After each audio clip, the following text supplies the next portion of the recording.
Everybody's having a great Sunday afternoon.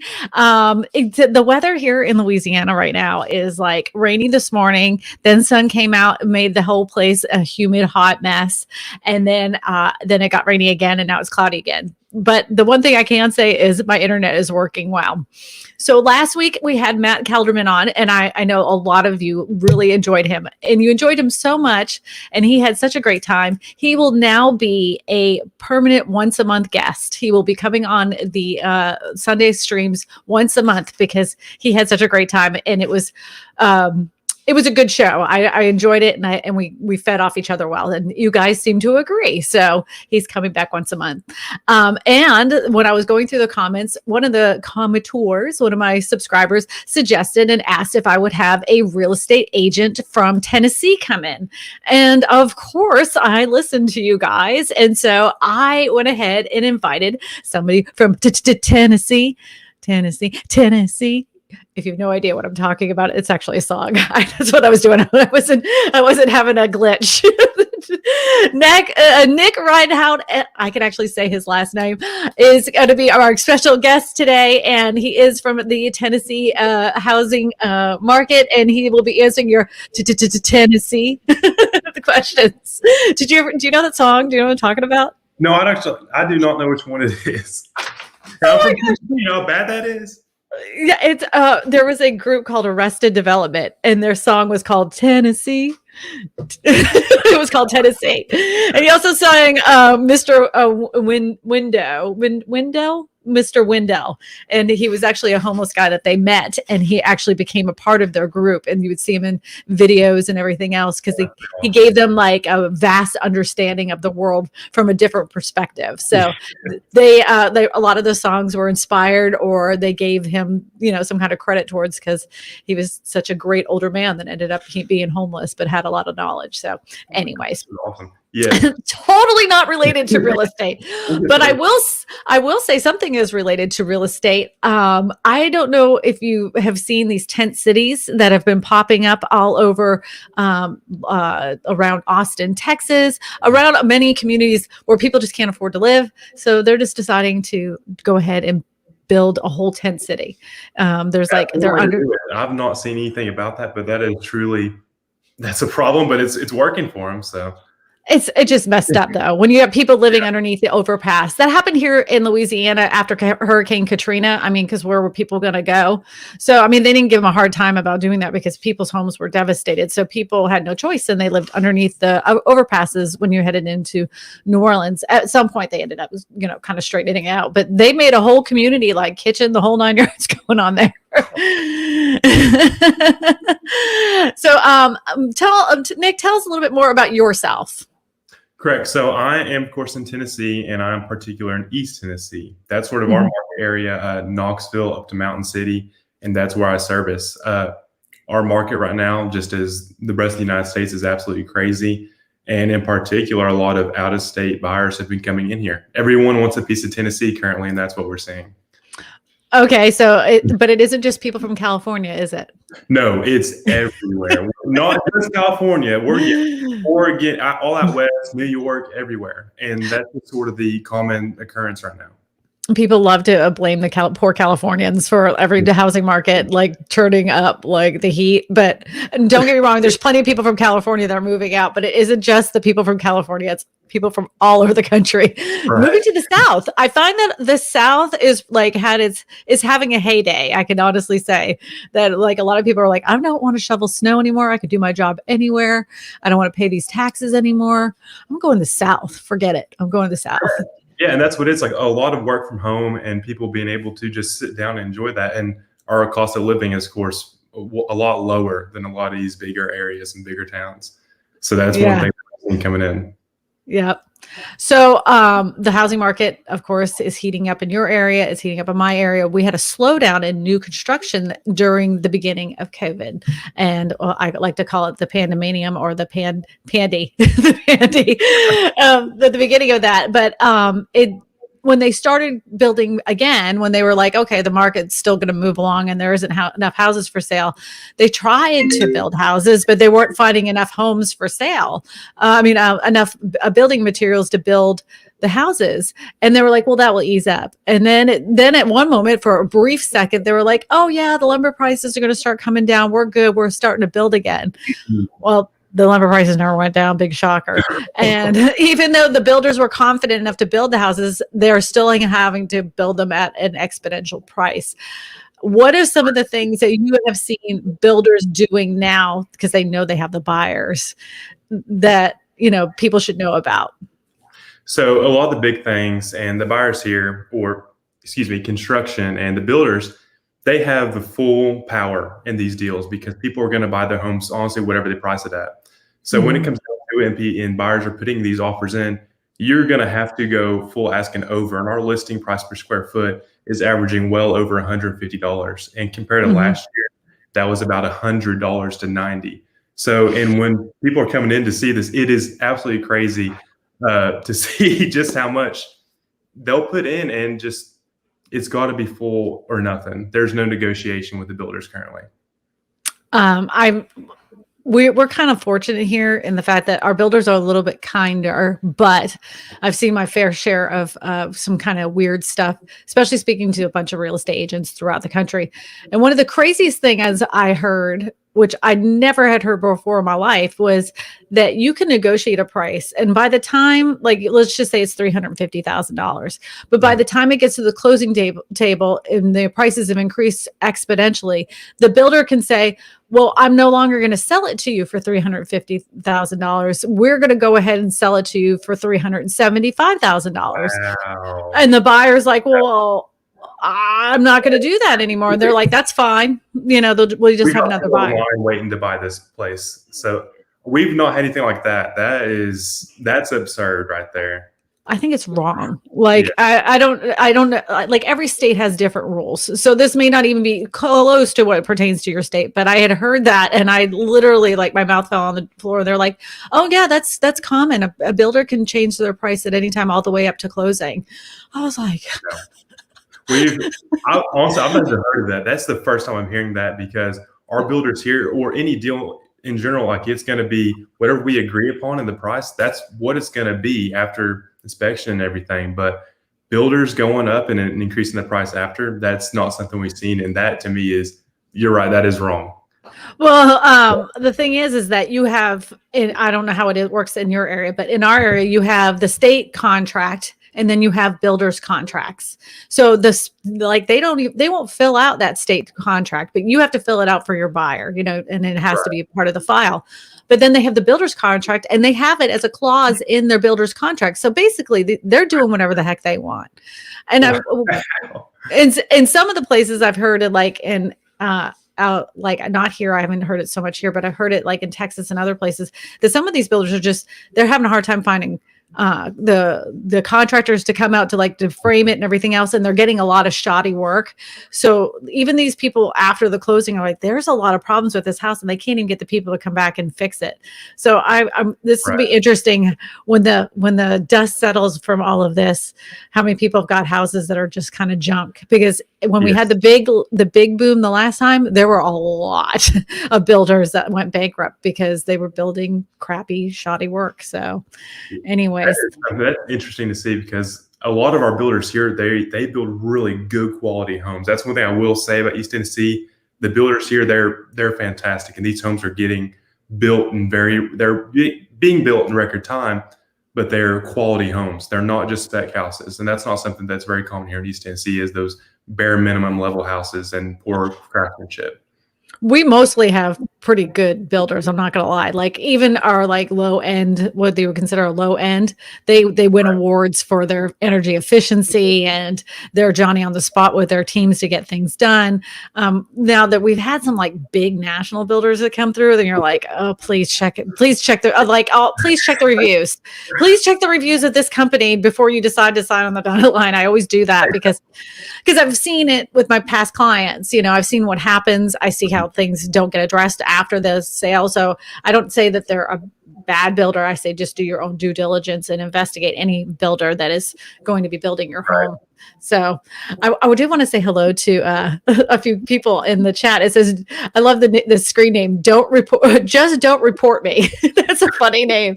And Blackest Night and Audrey Woy and Michelle C and Isaac. Isaac says hi, Kristina. And Seer Guru. Seer Guru is one of those people that comes in a lot of my like posts. I don't know if you ever see my community page. I have a community page where I post like really funky stuff that happens in houses. So what is your prediction of what's going to be happening with the housing market in the next let's just say 3 months, all the way through summer? We'll just say all the way to the end of August. Okay, so next 3 months is going to keep firing up. There's not going to be any slowdown. It's going to keep turning up more. Our inventory is at record low. If I'm correct, I'll check the stat. We're down 56% compared to last year in inventory. Mm-hmm. And that's just going to keep, that number is going to keep bottoming out. Excuse me, I can't talk today. That's all right. I can't talk any day. So we're just going to keep seeing an increase in homes going up, listed for sale, and boom, gone. Everything's in 24 hours here. I had one the other day. It was listed at $150. It went $180,000. And that's where a big problem is. Appraisal gaps are now becoming very apparent, and it's just not a good situation for the buyer because they're going to come in and bring cash to the table for that. Okay, so explain to everybody else what an appraisal gap is that they don't know. So, for instance, we list the home at $150,000, and a buyer will come in and put a highest and best offer and go to $175,000. Mm-hmm. Now they have a loan, so they're not cash. Cash you can choose if you want appraisal or not.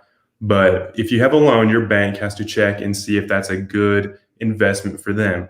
So they have their appraisal, goes out to $160,000. Okay, you decide you want to buy the home at $175,000.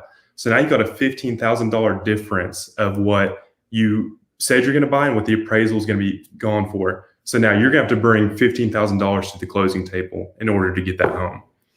And see, the thing is that what makes this different is that if this was to happen 2 years ago and there was a gap like that, you would look at the seller and say, your house isn't worth this. I'm not going to buy it. And the seller would come down to that price. Now it's like the seller's like, hey, buddy, you know what? The appraiser may not say it's worth it, but I'll just put it on the market and someone else will buy it. And you're like, okay, In this market, cash is driving it. Cash is king right now. So if you accept that one, they're going to find somebody else with cash, and they're just going to pay that price. It doesn't even matter at that point. So it's just straight cash. That's where we're going to pay for it. Yeah, well, I actually had somebody like cash out their 401k to fix between the gap, and I was like, oh my God, they're so stupid. But then I found out how much like really they're gaining on their 401k and how many people are actually cashing out their 401ks, and smart people that have made actually a lot more money than that. I was like, well, I guess she wasn't as stupid as I thought, but I still am kind of like one of these people. Like, what if you have a 401k? It's kind of like money you just don't have. It's there. But you don't really have it. That's put away. That's for retirement. That's not for now. But if you're getting a house, that's a great way to build the wealth, especially right now. Yeah, we're going to totally get off on the subject for just 1 second, but I have been buying like some Bitcoin. Like I had some Ethereum years ago, and I've been buying more cryptocurrency. And now I'm like, some of them I don't even heard of. I'm like, what the heck is this Litecoin? I don't know what that is, but it's on my PayPal. I think I'll just buy $100. I'm up. I'm such a crypto trader now. So I'm a strong trader. Yes. So let's get focused. So, Eddie, if there's any questions that you want to put in the up top here. All right. I am the man. I swear I have the best audience with the best screen names. Am the man says, Kristina, have you ever wondered what this the sentiment was in 2006 to 8, right before the markets tanked? YouTubers like Javier and yourself seem to have changed your outlook. Okay, the reason that I changed my outlook was because some of the things that were happening with the market at the beginning I didn't realize how far they were going to be extended. And what was told to me also was that once the mortgage forbearance was they pulled the plug, basically, all those backed up foreclosures were going to hit the market at one time. And then I got clarification from a lending institution. Now, some private sector banks, not private sector banks, more private, smaller banks will have that increase of foreclosed properties that will be hitting the market. But your Wells Fargo, your Bank of America, those SunTrust, those big banks are not going to flood the market with foreclosed properties. If they do have an extension of foreclosed properties that are going to happen because of the forbearance, those people have all the way till June 30th, 2021 to extend out forbearance. And if they did take it on the June 30th, 2021, they can extend that out for 6 months. If they don't, it's going to take at least 428 days before those houses actually hit the market. So we're not going to be seeing a crash this year. It's going to take more time. I did my homework. I was willing to take the crap I was going to take for being wrong, but you know what? People are wrong sometimes, and I'm willing to put it out there. I was wrong. I'm willing to correct it. I made a video about that correction, said I would not talk about the housing crash again until those numbers and things had changed. Because I mean, it's probably one of the easiest way for a YouTube channel to grow is to put the word housing crash in a video title right now. People are definitely searching for that, but I don't want to do that. I'd rather be on my reputation and say what I think I believe and know at that moment. And then if I'm wrong, I will make a video that I'm wrong. So I was wrong, and here I am today. So I lost a lot of people that way, but I'd rather be honorable and say, you know what? The girl makes some mistakes. The girl makes some mistakes. And, and I really believed that we weren't going to see the prices that we are seeing now. They're not sustainable. They're still not sustainable. I'll stand on that. And I know Nick will probably agree with me. I agree. That at some point, someone's going to have to pay the piper. And we're not going to see these record prices forever. But in the meantime, in the next 3 months, we're going to see them even going even dumber high, like the dumbest prices I've seen. So anyways, Eddie, do we have another question for you? Sorry, Nick, that was a lot more long-winded than I anticipated it to be. Nick, go ahead. Where is the best horse country in Tennessee? Okay, I've actually had a few people from out of state ask me this same question, and I've tried to do the research. In East Tennessee, there's not any in particular horse county or anything of where they're very common. Now, where I'm at in Greene County, Tennessee, we do have a few places of horse farms and stuff where they actually breed these horses.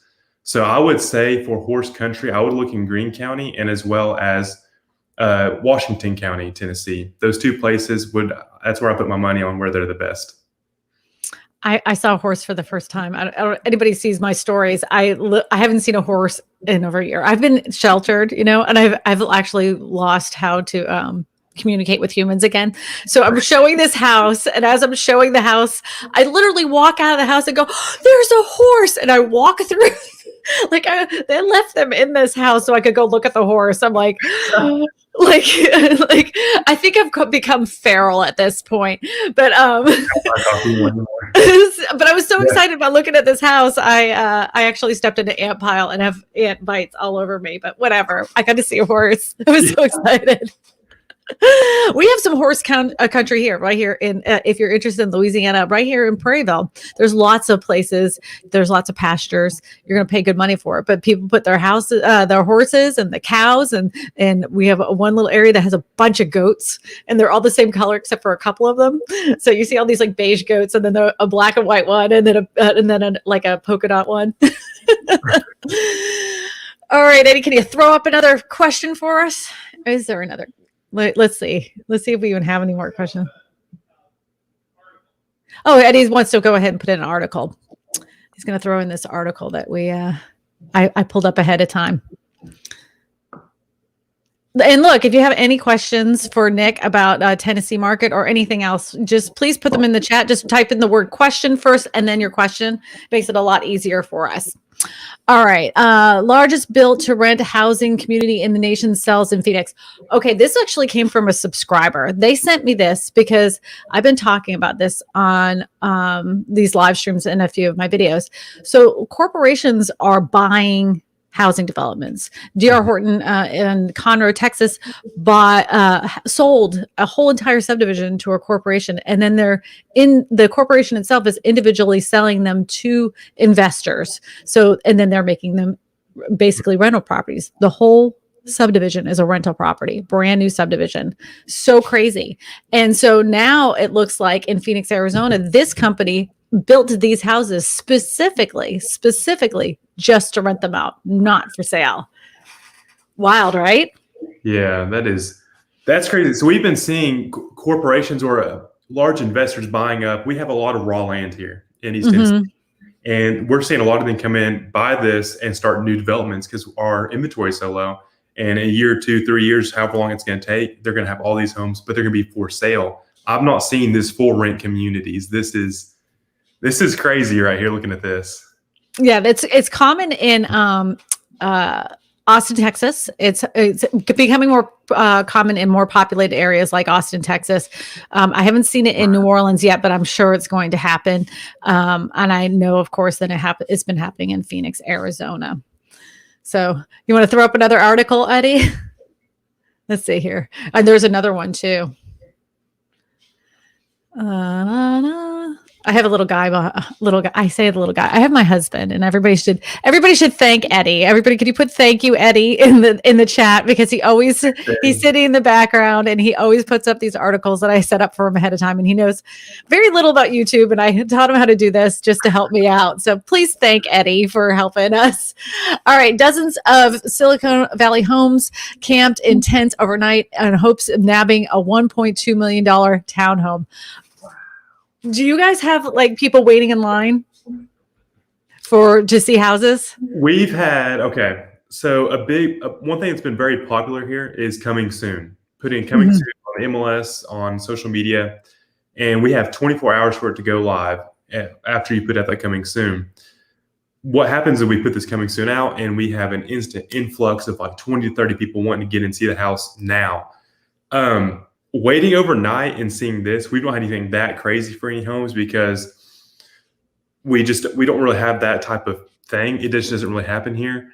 But I would say that the waiting in line for getting into homes is huge because there's showings are in the 30 to 40s on a weekend. Because if you put out house out on Friday, have showing Saturday through Sunday, and all offers in by Monday. And that's something that's been happening a lot.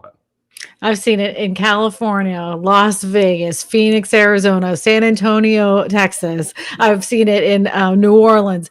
They literally have been camping outside. People like started off where they were sitting in their cars and waiting for like an open house or something to happen.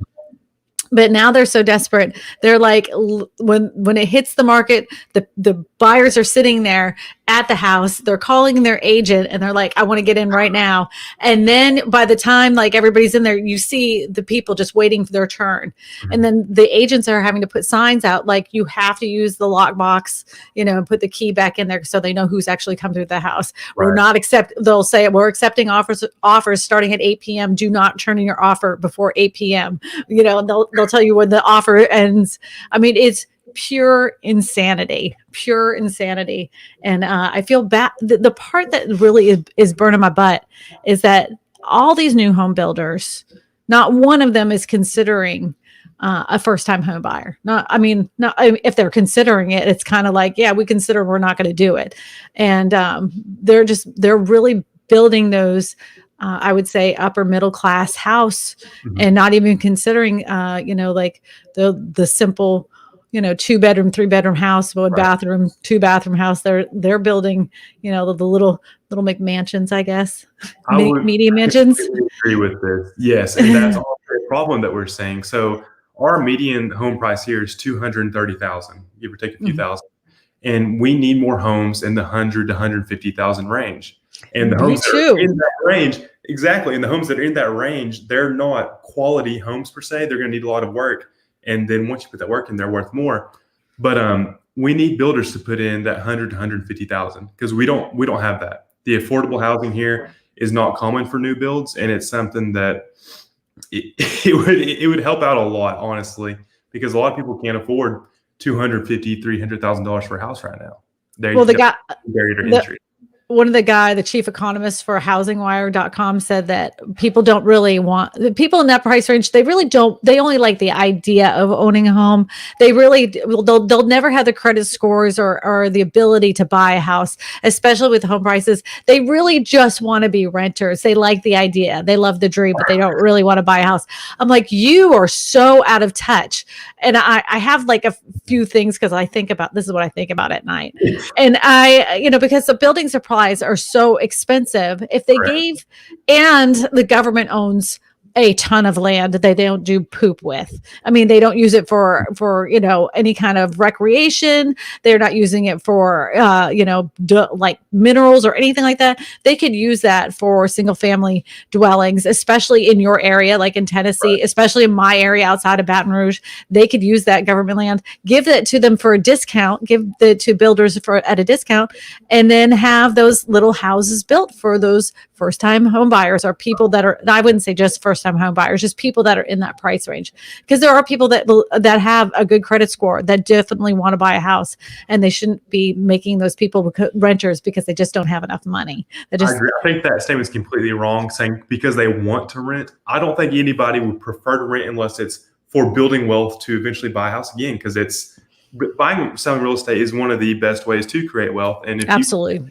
absolutely get into it because you can't afford it, how are you going to do that? And that's just going to be putting a price gap, and wealthier keep getting wealthier off real estate, and poor, keeps getting poorer.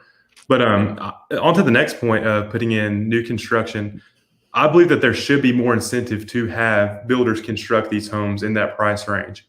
Because right now there's really not a good reason to, because a lot of our buyers from out of state will come in with cash and buy these homes because they have the money to. Their jobs will allow them to. Here, our jobs are our demographics of people that are working. That's not something that they can do or want to do, is buy in the $350,000, $400,000. They want to buy that $200,000 house. It makes more sense to them. So if government was able to offer builders a way to build houses in that range, that's something that I think needs to happen, an incentive. Mm-hmm. Yeah, absolutely. And because there's people that are even in the price range that are below that $150,000 price point. You can make houses that are in the 65 or even 55,000 if there's those little tiny homes. And people are like, well, who wants to live in those? There's plenty of people that are totally fine with just having basically a 1-bedroom little house for themselves, with a small little garage with a postage stamp. They would be tickled pink to own something like that. And everybody kind of forgets that after World War II, they made these little tiny, tiny, tiny houses for people that had served in the military. And they had these loans just for, people that had served. And they made these communities with these tiny little houses so people could build wealth. And that is one of the biggest ways that baby boomers acquired wealth and then they're living off today, is because they started off with a little tiny house and built their way all the way up. So I think that should be something that should be afforded to people like that are in the early stages of life. They should be able to try to buy a house. So do we have any questions, Eddie, that are popped up in the meantime? Question. This is another one. The bunny foo-foo. Don't you just love that screen name? A question. Buy land and harvest lumber from cleared land. Cement block houses used to be popular in Florida. Are they not popular in Florida anymore? I thought they were a requirement. I know that in Central Florida, it's a requirement. You had to have a cinder block home because of the hurricanes that came through. There was no choice. Now, when it comes to lumber, you're going to have to find a lumber yard that will take your trees that have been off your land, and they have to process it. It's just like if you were going hunting and you needed to have your meat processed, that's going to cost you money to have that lumber processed. Find out how much it is. Sometimes they'll take it in as a trade. Like they'll take your trees and they're going to process your lumber, but they already have lumber on the yard, and they'll give you a discount because you brought in all these trees. So just check with who is in your area that will mill that specific lumber and process it for you. Question. This market is insane. I'd rather wait for more inventory, even if prices are higher. What do you think? I'm tired of the frenzy in South Cal. Go ahead. Go ahead. Do you want to? I didn't know if you wanted to comment on it. Okay. Yes, I'll comment. Okay, so you can wait, but the problem where people get, this is the same thing in the stock market. If you try and time the market, you're never going to get in. You're going to keep pushing it off, and you're going to have a worse opportunity. In stocks, it's buy early and often. That's what I tell people. And if you try and wait it out, you can. But if you need a home, because what's going to happen if you buy now, I don't think we're at our ceiling yet. I think prices are going to continue to climb, especially over the next 3 months. They're going to continue to climb. And if you keep waiting off, you never know what's going to happen. But if you need a house and you need to buy, I will go buy now. Inventory is not going to catch up, and this market's not going to change for at least well into next year. And that's my opinion on it. And I've said this from the get-go. You have to check with your financial advisor with your specific financial spreadsheet of what's going on with your financials. If you're struggling, if this is a struggle and you're cashing in 401ks and cashing in stocks and just to be able to afford a house, you're not ready to buy a house anyways. Right. But if you're just, you're financially stable, you've had a good job, everything's happened really well through the pandy and you've never had to make any exceptions, like you weigh it out, talk to your financial advisor, see if this is a good idea for you. I never thought they were going to go this high. I never did. If it was a year ago, I would have waited. I wouldn't have done it. And I would have lost out. I would have lost out, but the interest rates are still low. So, right. It'll be all right. It'll be all right. I never expected it to be this low. I thought especially when the housing prices had increased so much that people would be like, I'm selling this baby. I can make over 150,000 more than I bought this thing for. Like I thought for sure. And I was anticipating, and even Coldwell Banker even had said that more people were going to be putting their houses on the market, in the next month. Well, that hasn't happened. They said 1 in 5 people have been thinking about it. And I thought as more people got vaccinated, that more people would be heading back to work and they'll be like, you know what, this really does suck living in the country. Mm-hmm. I just thought more people would be on board to be putting their house on the market. And I have not seen it yet. So is it like that in your area? Have you seen any increase of people? Going back through the pandemic into last year, our market didn't stop at all. Everyone has continued to buy and sell. And then over time, it's going to keep getting worse because people who are in these smaller homes with their families, you're like, all right, we need some more space if we're working from home and everything.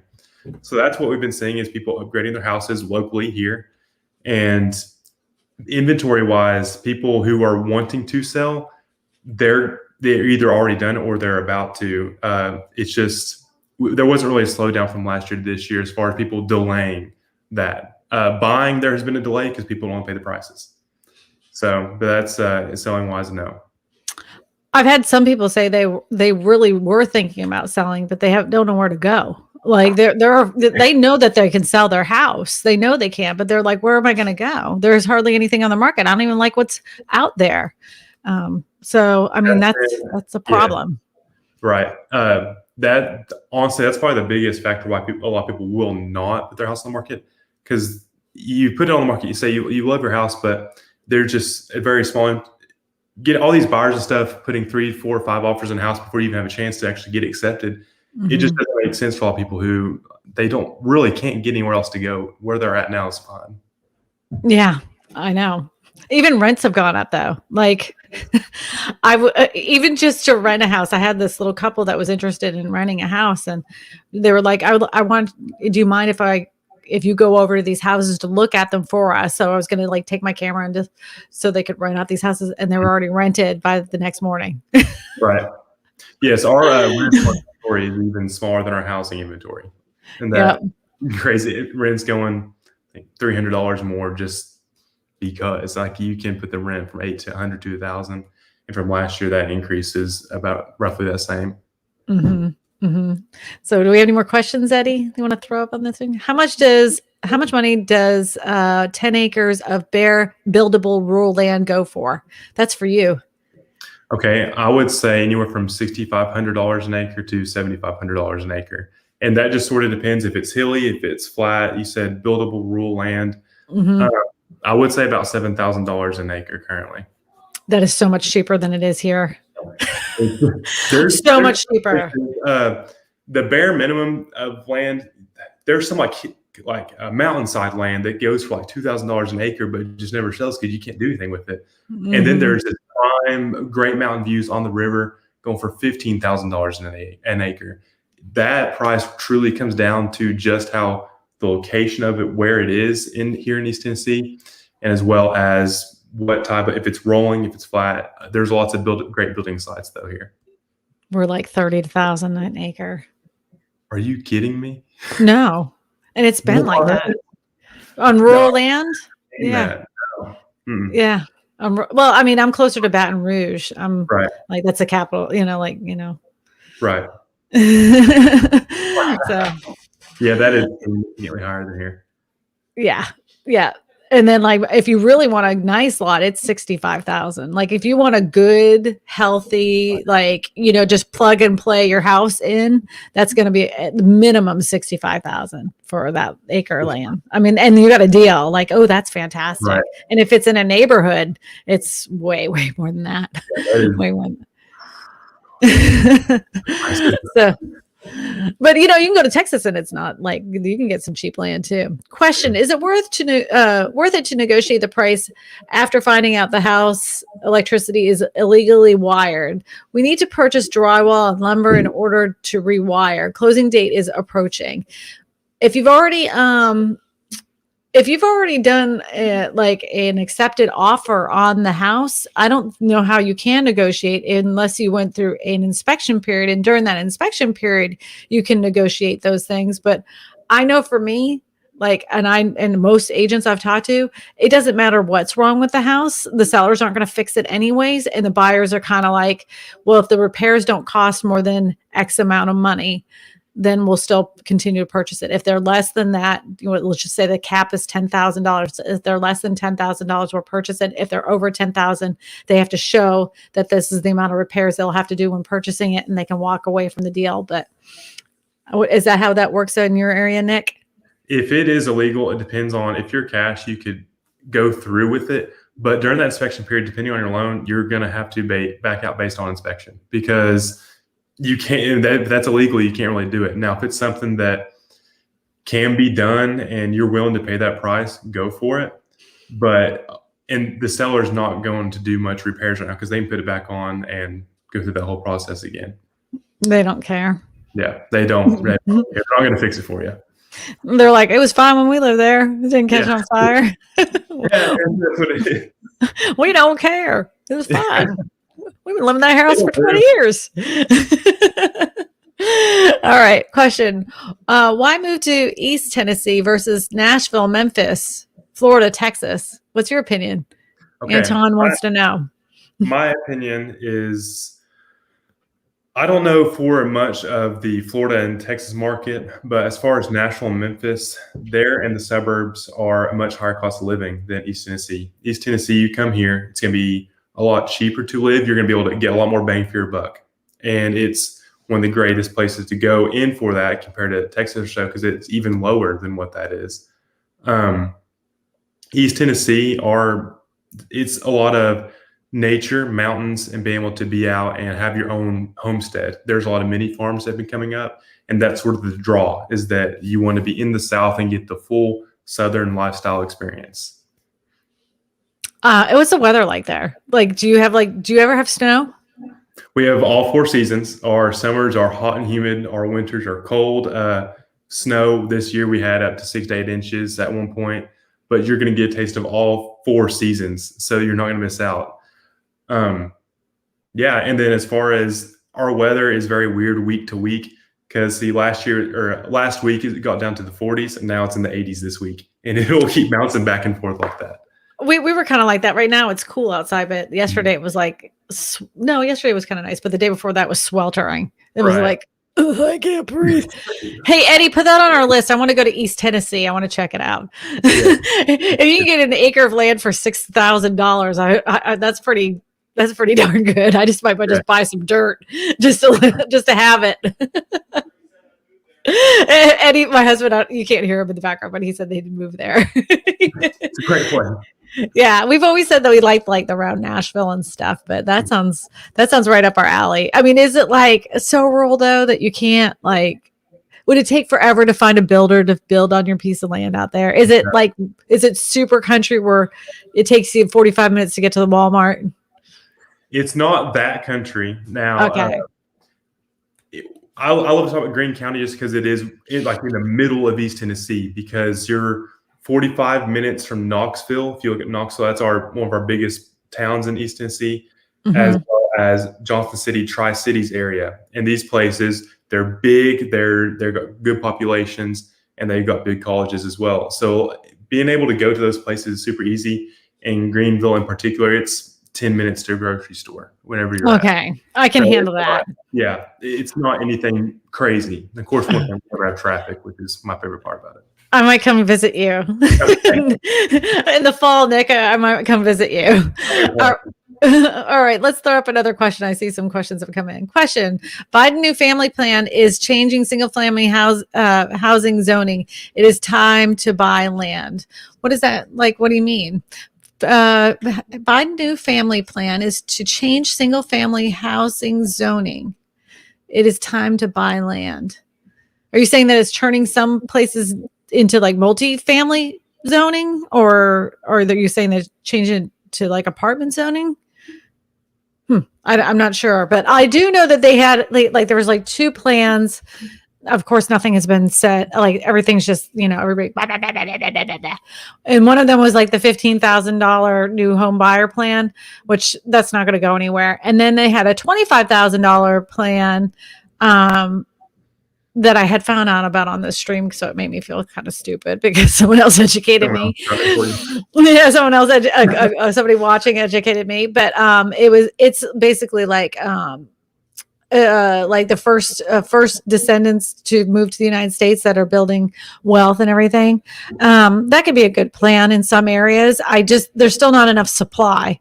So anytime you're infusing a bunch of money into the market, that's just going to make the prices even go higher. So it's not that it's not a good idea. It's just not a good idea at this time in the housing market. That's right. What do you think? We don't have a shortage of demand, but we do have a shortage of supply. So we got to fix the supply and balance out the demand. That's just economics, and that's how I look at it. Yeah, if they had foreclosures hitting the market, yeah, that'd be a perfect time because that's how they fixed it the last time. They gave buyer programs. So I think that'd be the smartest thing to do. All right, what do we got next? I see. Oh, here he is. He says, yes, Biden's changing some single family to multifamily. It is a new family plan. It may be time to grab land. I'll email you and what I have. Okay, thank you. Email me those. I'm lucky because a lot of my subscribers do email me some really cool articles and stuff. VCG's construction with the $19.99 super chat. If you want to know anything about tools, go check out VCG construction. Vince is he's kind of like the face of VCG, and he's a perfect host. He is so good with his community. Lumber prices are sky high. They're stupid. And you know what? Actually, to tell you the truth, they're up 300%. A house that used to cost $10,000 to frame and is now up to $30,000 to $40,000 to frame. That's ridiculous. That's ridiculous. On the National Home Builders is up $36,000 per house just by added lumber cost. Nick, he wants to know, question, do you have hurricanes in East Tennessee? No, we do not, but tornadoes do happen, though infrequent. Just because of the mountains, the way that the weather works, tornadoes can't really go across to them.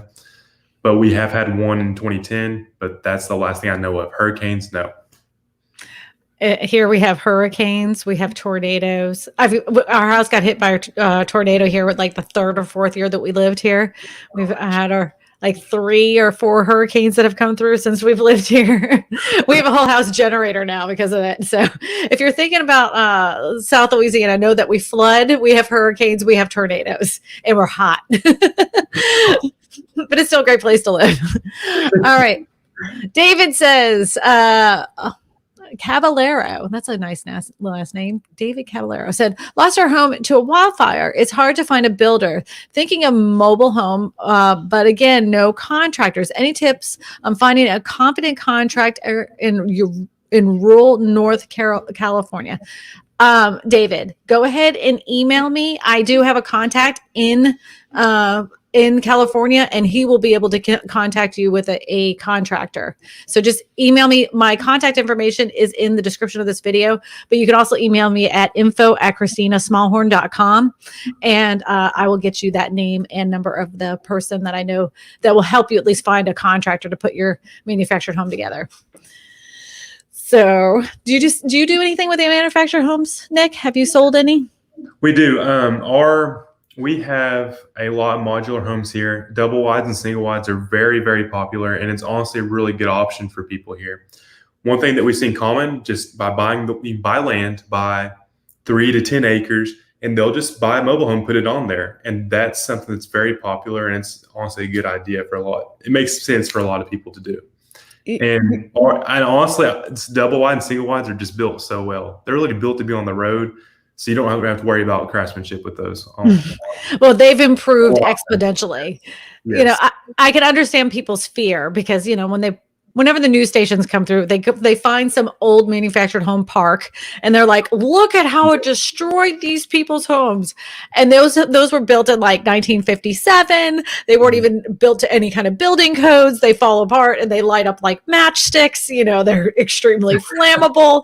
Who knows if they're made with lead paint. And so but the ones that you get now, the craftsmanship you get now and how they're built now has improved exponentially, but always investigate the person or the company that's making those manufactured homes. And a lot of times the commenter before this made a very valid point. A lot of times it's not the manufactured home itself that was the problem. It's the people that actually connect those 2 pieces together or 3 pieces together. Those are the ones that screw it up and don't come back to fix their mistakes. So investigate those people because it may not be the manufactured home. It might be the people who installed it. Modular homes are becoming a very popular idea because they do get put together really quickly. Do you do a lot of modular homes there? Not as many modular homes. We don't see a ton of them. It happens sometimes, but most of our homes they're mostly site built and then single wides and double wides. I wish people would get on the board with a modular building because they're so good. They're so good. I think it's a really good idea, and they're just affordable to be able to put it together quickly. I mean, that's it. They get done in like that. Yep. So quick. They're so fast. They get done really quickly, and they have a tendency to actually have a better, tighter envelope than the homes that are built site built. So, I mean, I know they're more eco-friendly and all the way around, but I'm doing a video about them. Matter of fact, on Tuesday, if anybody wants to know anything about them, go ahead and bring up that question, Eddie.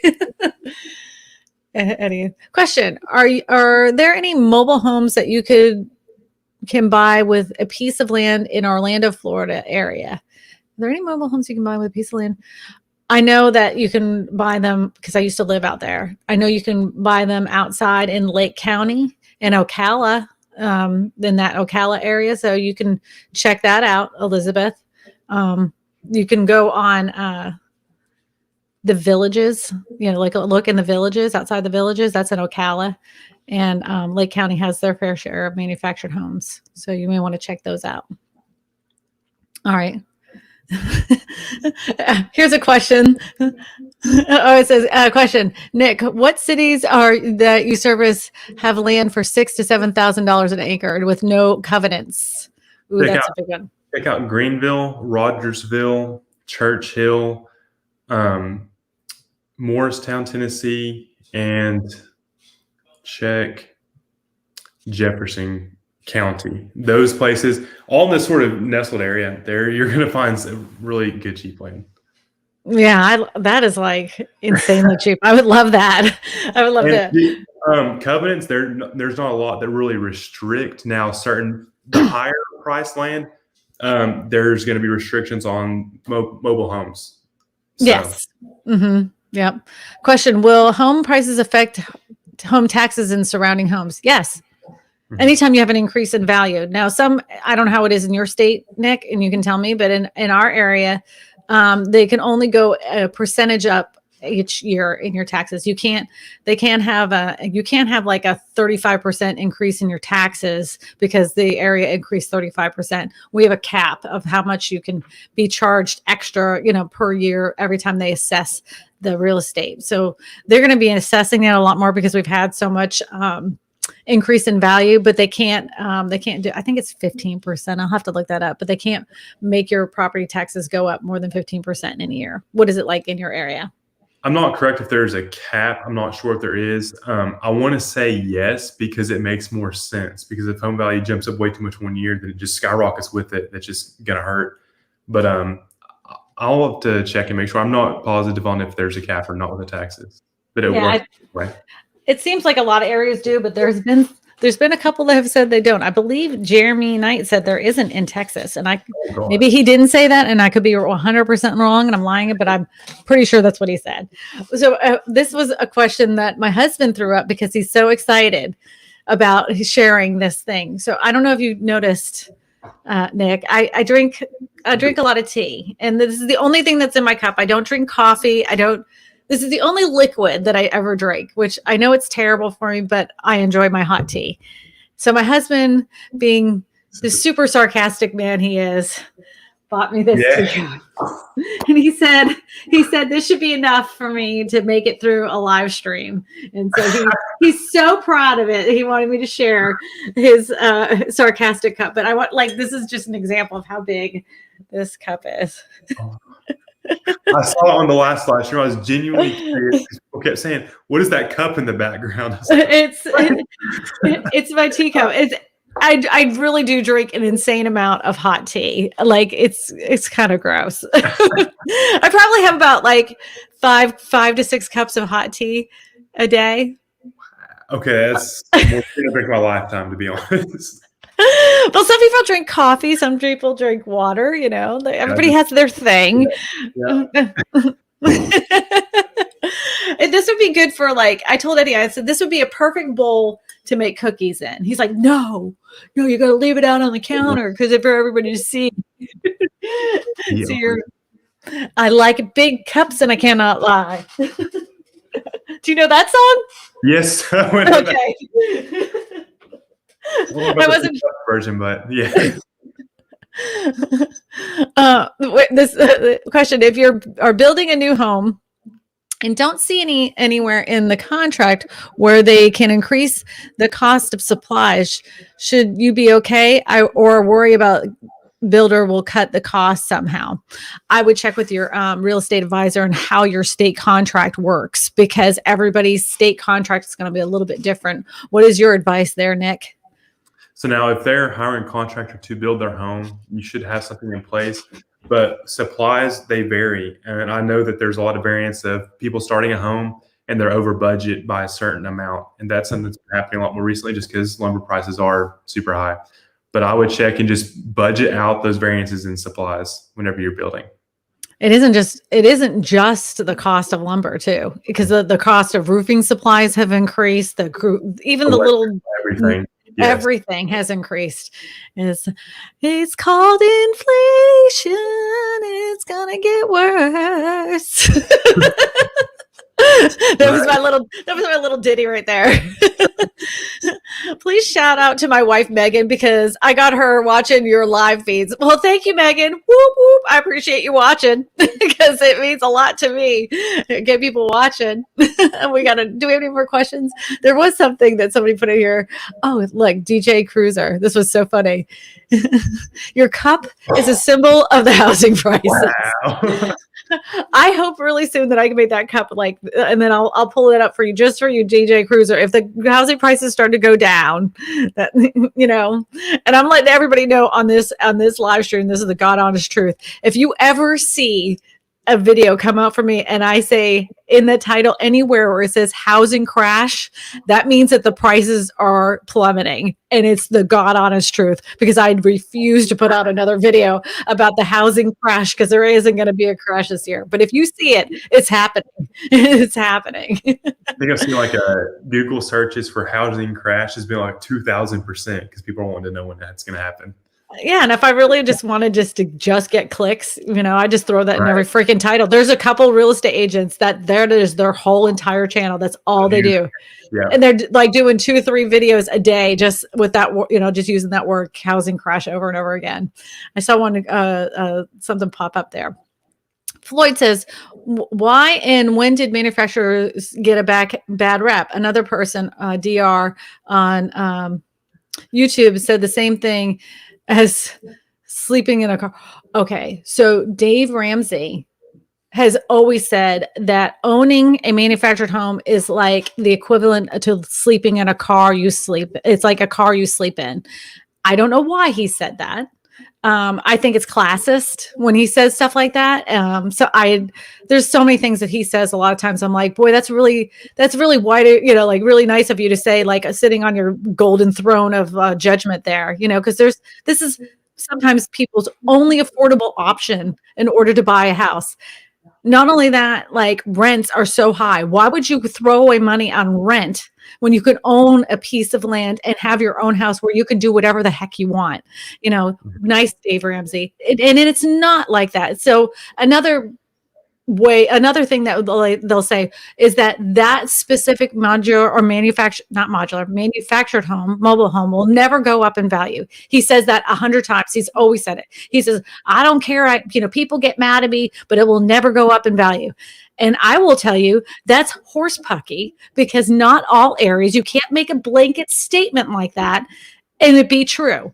Not all areas throughout the United States that have manufactured homes don't gain value. That's ridiculous. That's like saying every real estate market is going to collapse at one time. That's ridiculous. It's not going to happen like that. No, that's not true. And I know that in like New Jersey, in Florida, in California, in Arizona, those homes increase in value. And it doesn't just mean the land increased. It also means that the structure itself increased as well. If it wasn't there, it wouldn't have made that appraisal. Would it have made more if it was an actual house? Yes, but it doesn't mean it didn't gain value. So what is your opinion, Nick, now that I got off my high horse there? There's 2 different reasons of why they get a bad rap. One is the stereotypes of the people that are there. That's one that just happens. It's just a basic stereotype. The second is that a lot of people compare a brand new mobile home to buying a brand new car. As soon as you bring it off that lot, it loses its value immediately. Now, it is a case for buying a brand new one that is going to lose value when you get it off because it's now used. But as far as it never getting its value back, I defer as well, because, for instance, this year, if you bought a mobile home in 2018, it's increased in its value this year and you're able to sell it. But over time, it's not going to increase as much as a site-built home. It's not the same thing. But over time, real estate does appreciate in value. There's a place in California that you like around Malibu, and they don't even own the land underneath it. And those mobile homes, because some of them built before 1976, they're mobile homes. They're selling for millions of dollars. Yeah, just millions of dollars. But they overlook the beach. Right. Location. Oh, Nick, this is for you. Nick, what cities that you service have land for 6? Oh, we already did this question, Eddie. Yep. Sorry, he didn't hear. He's like, sorry. Eddie, you gonna pull up something else, or does he have another question for us? That's it. Well, if you have a question, throw it up now. I see this one from Scott Smith. It says, are you experiencing more people wanting to purchase properties with the cryptocurrency? IRS seeing cryptos as a property. I have seen it. I've heard. I haven't personally done any transactions because of cryptocurrency, but I'm not saying it doesn't happen. And it's happened quite a bit. And it isn't new. Let's just get that clear. People have been buying properties with cryptocurrency for a while now. I'm sure you don't see that out there, Nick. Do you? We do not see it, but I see a future where it's going to happen. Cryptocurrency, something I've researched pretty well. Like it's something I find interesting. It's a good idea, and people are going to buy houses. It's just a short answer. I can go a whole thing on this, but no, we've not seen it around here. I think honestly, if you can do it, I mean, if that's something you can do, you're going to have probably one of the clearest titles on a property you could ever have, is because because it is registered and it is not going anywhere. And there is a line of ownership that will never be, it can always be traced back. There isn't going to be some phantom family member that's going to pop up and go, that's my piece of property. Nope. It's all in this register right here on the crypto, on the blockchain. And you're not lying.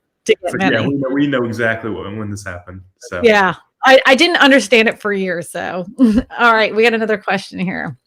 Question: are manufactured homes using the actual 2x4 and drywall yet, or using cardboard with thin walls? No, that's not true. That's a falsehood.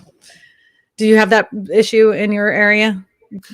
No, most of the manufactured homes here, I can't speak for all of them or all the builders, but the ones that I've seen and been into, they're constructed very well with good materials. Absolutely. Now, I mean, just like anything, just like any builder, any manufacturer, anything that you deal with, you're going to have bad eggs, and that one bad egg might stick in your head. There are in your mouth with all. Yeah, you have people that just stink, and are just trying to make a quick buck. That's why it's very important. And I don't care if it's a name that you've seen 1,000 times nationwide. That may not be the best manufactured home company for you. So definitely investigate the company that you're purchasing your manufactured home from, or your modular home from. Find out who else has purchased one in your area from that specific lot themselves. Find out who was the people that put it together, and if they've had a good experience. Ask for reviews and real reviews from real people. Start asking people in town, what do you think about this? And you're going to have a much better experience because you have that knowledge ahead of time. When lumber prices and building supplies correct, if that happens, how is that going to affect the housing market? What's your opinion, Nick? Honestly, I don't know when that's going to happen, and I'm not sure exactly how it's going to affect the housing market, because that was one of the main drivers of how everything got pumped up in the first place, and now we're seeing even more. For it to come back down, I'm not sure exactly what that's going to do. What's your take on that, Kristina? I don't see the prices of building supplies going down anytime soon. And I'm going to tell you, because some of the areas that we get some of these building supplies that ship it to us are having probably the worst problems with controlling COVID and coronavirus problems.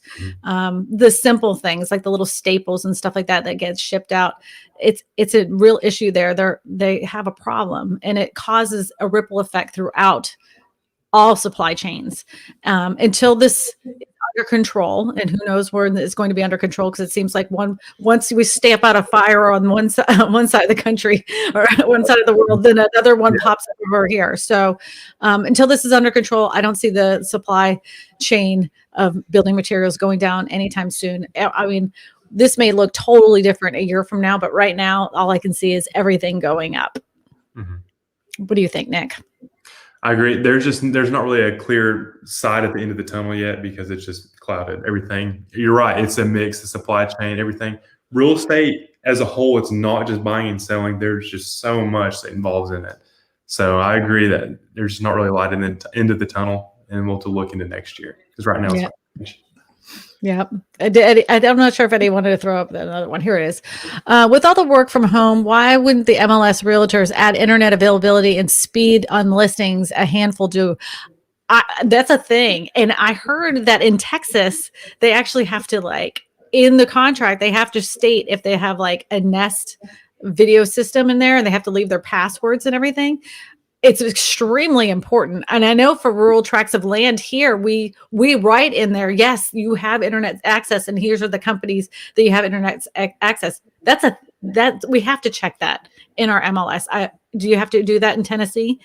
Ours is, I wish we would do that, because that's a question I have to answer all the time for people, like, what's the internet like? Because people from out of state looking at this piece of land, they work from home and they want good speeds. The only thing in our MLS that we have to check off is internet available. That's it, or cable available. I wish we could get more specialized of what's the speeds, what's our upload download speeds, because I know that's extremely important for people to see. Yeah, and then we even like specify the type of wiring that's in the house for. But I guess because we have so many people, we've always kind of had a high amount of people working from home because we have a lot of plants here, a lot of chemical. Okay. And, I didn't know if you knew this, but Folgers coffee is processed here. There's lots of stuff that's processed. A lot of the chemicals that you put on your lawn processed right here. I might glow in the dark after, 40 years of living here, but real estate was good to me.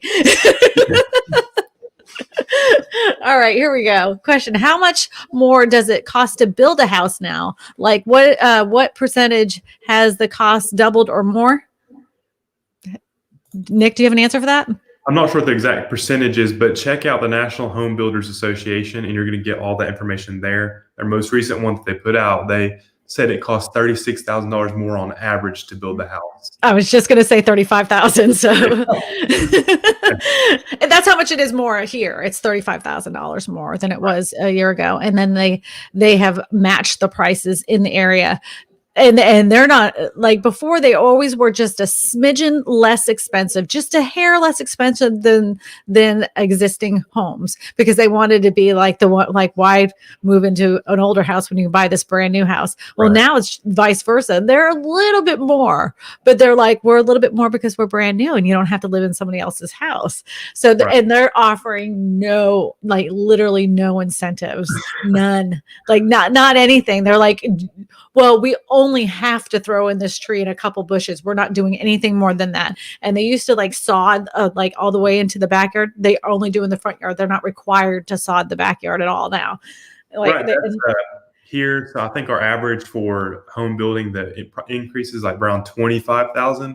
And I agree with that. Builders, once they get the house done and somebody puts offer in and somebody's moving in, they're not really going to finish the home because they're already getting paid. So like a lot of the sodding and like afterthought stuff is not really taken care of as much as it would have been done in years previous. We can't close until those things are done. Like here, we can't close until those things are done. But they're literally doing as little as they have to do. Like they're like required by what we call them parishes instead of counties. They're required by the parish to have one tree, X amount of bushes, and they have to have like 50%. They must have 50% of the yard done. Well, most of the time they kind of made it look nice. They put in a tree, lots of bushes, lots of annuals to make it real colorful, and they would saw it all the way to the backyard, up to like, let's say, 4 or 5 feet past the porch. They do none of that now. They just put some grass around the little cement pad that they've thrown out there, and they're like, we're done. You want any more? Go ahead and call the sod people. Sorry about your luck. Good luck with your new house. All right, let's throw up another question.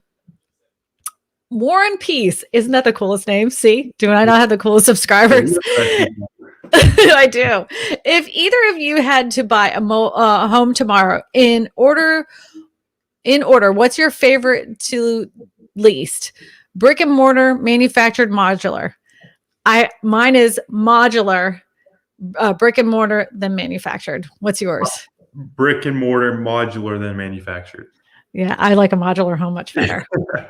And for multitude of reasons, because people have it wicked twisted on what a modular home really is. And they are built to better specifications in many cases than a traditional built home. I think you're going to have me be an advocate for more modular homes here, to be honest, just by looking at, like, it's convincing. It just makes sense. So it is such a cool concept. Yeah. I think we need to adopt it more. I think a lot of houses could be built a lot quicker if people would get on board with modular construction. They're built so good and they're so energy efficient. The energy efficiency, because of the envelope and how they're put together, man, oh man. And they're pretty. You can get like some beautiful modular homes and you would never know. Like nobody's driving down the street and going, that's a modular. I don't like that. They don't even know it until they're like, what does this mean that it means it's a modular? It looks like a regular house, because it is a freaking regular house. It just happened. It is. It's the same. It's, the same stuff. You still have a blind test with it inside of people walking into a home, and they probably won't be able to tell the difference between modular. They don't. bill. They have no idea, none. Even the appraisers, you have to tell them, they're like, by the way, this is a modular home. They're like, really? I have no idea. All right, what's another question we got here? All right, question.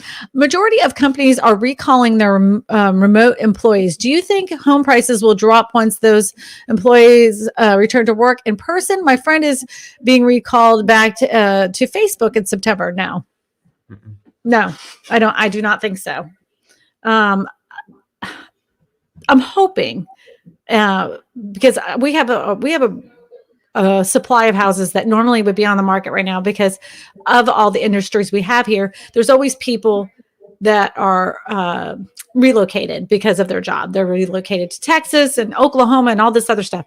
We have had none of that in over a year because people could do it from home.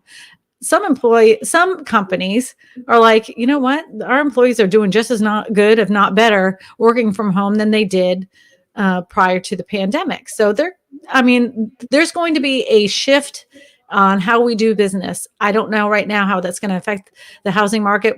I think we need another year of a litmus test of what's going to happen. But I just don't see a big influx of companies bringing back every single employee. I think there's going to be no doubt. Some of them are like, get back to work. You're coming back to the office. But some of them are like, nope, not going to do it. Because remember, it keeps their the cost of a building down to have less employees in there. They have less liability of you getting hurt on the job if they don't have to have you come to work. There's less likelihood of somebody being late to work if they're working from home. So I think we're just going to see a shift that we can't really predict right now because it's never been done before. What do you think, Nick? I don't think it's going to have really any effect on that. If it does, it's very minimal and in certain parts of the country. Yeah. Yeah. Well, Nick, if anybody wants to find you outside of YouTube, how do they do that? Or even inside YouTube? So if you search Nick Rideout on YouTube, that's a great way to reach me. And then on Instagram, at the Nick Rideout, and that's going to be the best way to get in contact with me. At the Nick Rideout? Like is there another Nick Rideout in the world? I just think, of course there's more, but there's only one in Tennessee. So the Nick Rideout. Everybody, I want you to tell Nick thank you for coming in this week. And if you have any questions that you want to ask me off the air and in the future, you can either email me at info@KristinaSmallhorn.com, but you can also put your question in the in this video. There's like a comment section below it, and you can ask your questions, especially if you have one for Nick specifically, because Nick's going to be coming back to this live stream and answering any questions you have specifically about the Tennessee area. Again, you can find him on Instagram at the Nick Rideout, because there's so many in the world. And you can check him out on his YouTube channel as well. Nick, I want to say thank you. I appreciate your time. Yeah, and I learned a little bit more about Tennessee. And now will you be my real estate agent if I go out to? Yeah, there's a great one right here. Might as well. So yeah, well, I'm definitely very, very interested in buying some dirt out there so I can build my modular home. Yes. I can build my modular home. Perfect. All right. Thank you, everybody. I hope you guys have a fantastic week, and you'll see me on Tuesday. My next video will be coming on Tuesday, believe it or not, about modular homes. So wave goodbye, Nick. You can do this. See y'all. Thank you. Yay. Eddie's